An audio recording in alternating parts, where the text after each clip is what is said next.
ഇങ്ങനെയാണോ അന്വേഷണ ഏജൻസികൾ പെരുമാറേണ്ടത്? ഈ രീതിയിലാണോ സാധാരണഗതിയിൽ നിയമവ്യവസ്ഥ നടക്കേണ്ടത്? നമ്മുടെ രാജ്യം നിയമവ്യവസ്ഥ നിലനിൽക്കുന്ന ഒരു രാജ്യമല്ലേ? അവിടെ ഇത്തരത്തിലുള്ള നിയമവിരുദ്ധമായ പ്രവൃത്തികൾ അന്വേഷണ ഏജൻസികൾക്ക് നടത്താൻ അധികാരമുണ്ടോ? ചെയ്യാൻ പാടുണ്ടോ? എത്ര മണിക്കൂറാണ്? ചിലരെ രാത്രി വൈകുന്നവരെ ഇരുത്തുകയാണ്. ഇപ്പോൾ CPIM-ൻ്റെ ജില്ലാ സെക്രട്ടറിയെ വിളിച്ചിട്ട് എന്താണ് ചോദിക്കാനുള്ളത്? ചോദിക്കാനുള്ള കാര്യങ്ങൾ പെട്ടെന്ന് പറയല്ലോ, പക്ഷേ ചോദ്യമില്ല. അവിടെ ഇരുത്തുകയാണ്, രാത്രി വൈകുന്നവരെ ഇരുത്തുകയാണ്.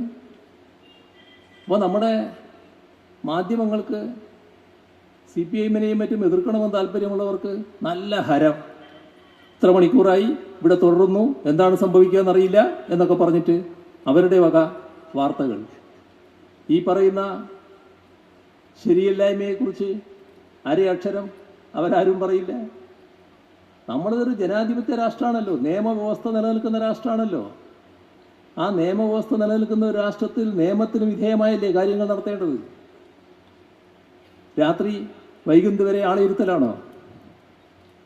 അദ്ദേഹത്തെ രാത്രി വൈകിയല്ലേ വിട്ടത്? ചില കേസിൽ രാത്രി മുഴുവൻ ഇരുത്തിയെന്നാണ് കേൾക്കുന്നത്. ചില വാർത്തകൾ അങ്ങനെ കാണുന്നുണ്ട്. പിറ്റേ ദിവസം വിടുന്നു. ഏതെങ്കിലും നിയമവ്യവസ്ഥ അതിന് അധികാരം കൊടുത്തിട്ടുണ്ടോ?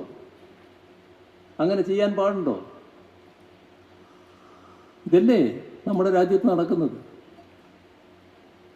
ഇത്തരം കാര്യങ്ങളെ സ്വാഭാവികമായും നമ്മുടെ രാജ്യം അംഗീകരിക്കില്ല എന്നാണ് നാം കാണേണ്ടത്.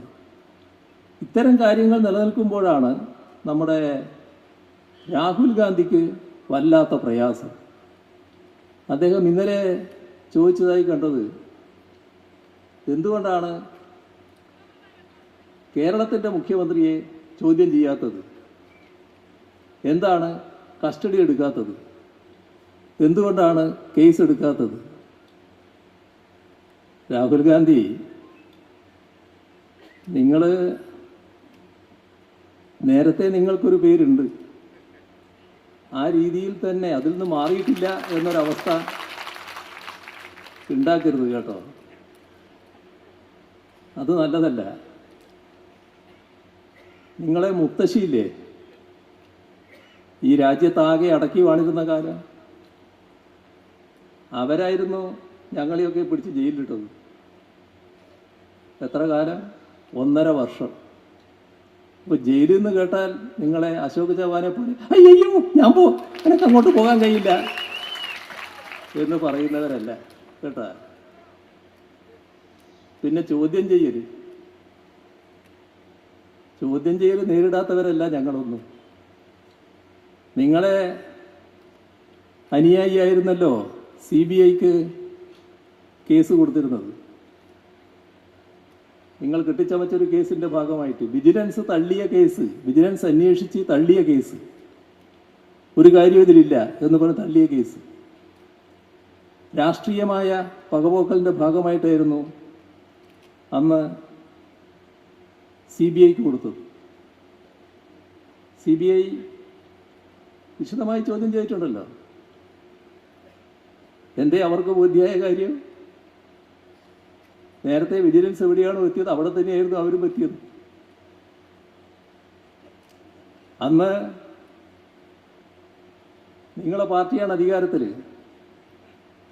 ആ അധികാരത്തിലിരുന്നവരുമായിട്ട് ആരുമായിട്ടെങ്കിലും ആലോചിക്കാൻ പറ്റുമെങ്കിലും ചർച്ച ചെയ്ത് നോക്ക് എങ്ങനെയാണ് ആ കേസ് രജിസ്റ്റർ ചെയ്തതെന്ന്.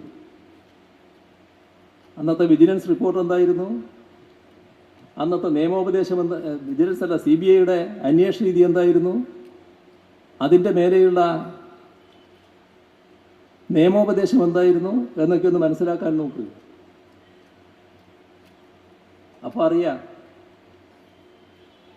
ആ അന്വേഷണം എന്ന് കേട്ടപ്പോൾ ഞങ്ങളാരും ബോധം കെട്ടുപോയിട്ടില്ല കേട്ടോ. നിങ്ങൾ ജയിലും അന്വേഷണവും കേന്ദ്ര ഏജൻസിയും അതൊന്നും കാട്ടി ഞങ്ങളെ വരട്ടാൻ നോക്കരുത്. അതേ എനിക്ക് പറയാനുള്ളൂ. മിതമായി ഞാനിപ്പോൾ പറയുന്നുള്ളൂ, മറ്റ് കൂടുതൽ കാര്യങ്ങളിലേക്ക് ഞാനിപ്പോൾ പോകുന്നില്ല. നിങ്ങൾ കേരളത്തിൽ എനിക്കൊക്കെ എതിരായി നീങ്ങുന്ന, ദീർഘകാലമായി നീങ്ങുന്ന ചില പ്രത്യേക ആൾക്കാരുണ്ട്.